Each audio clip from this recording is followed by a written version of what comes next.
Hello friends, welcome to our official YouTube channel Odisha job service. देखो friends, आज आपण ओडिशा रे कंपनी सेक्टर रे सिक्यूरिटी गार्ड वैकेंसी आउट हो सारी। ए जॉब टी ओडिशा समस्त जिला केवल पुरुष कैंडिडेट माने ए जॉब टी एलिजिबल हो पारे।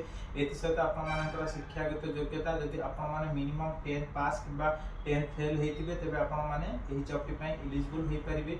सहित आपर height minimum 5 foot 6 inch 7 inch plus थी आवश्यक। वेट मैक्सिमम 60 प्लस थी आवश्यक। तेज बयस आपर मिनिमम 21 वर्ष रु 45 वर्ष मध्य आवश्यक।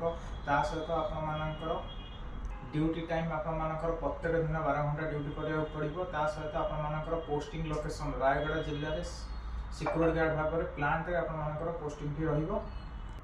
यह सहित आपर सालेरी जदि आप प्रत्येक दिन 12 घंटा ड्यूटी कर आपर सालेरी 23,000 पर्यंत आपरे। सहित आपर ईएसआई ईपीएफ एक्सट्रा आपरे।